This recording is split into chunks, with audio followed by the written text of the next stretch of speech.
بسم اللہ الرحمن الرحیم۔ السلام علیکم ورحمۃ اللہ وبرکاتہ۔ میں ہوں سید عاشق حسین اور آپ دیکھ رہے ہیں اسلامک نالج۔ آج کی اس ویڈیو میں بات کریں گے خواب میں مچھلی دیکھنا کیسا۔ تو اس کی مختلف صورتیں ہیں۔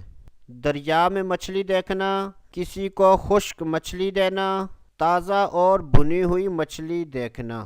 حضرت سیدنا دانیال علیہ السلام نے ارشاد فرمایا کہ اگر کوئی شخص گرم دریا میں مچھلی دیکھے تو یہ اس بات کی دلیل ہے کہ وہ غم و مصیبت میں مبتلا ہوگا، اور سرد دریا میں دیکھے تو یہ اس بات کی دلیل ہے کہ وہ راحت و سکون پائے گا۔ حضرت سیدنا ابن سیرین رحمۃ اللہ تعالی علیہ نے ارشاد فرمایا کہ اگر کوئی شخص دیکھے کہ اس کو کسی نے خشک مچھلی دی ہے تو یہ اس بات کی دلیل ہے کہ اس کو کسی رئیس یا بادشاہ سے نقصان پہنچے گا۔ حضرت سیدنا جابر مغربی رحمۃ اللہ تعالی علیہ نے ارشاد فرمایا کہ خواب میں تازہ اور بھنی ہوئی مچھلی دیکھنا اس بات کی دلیل ہے کہ وہ شخص مال و دولت حاصل کرے گا۔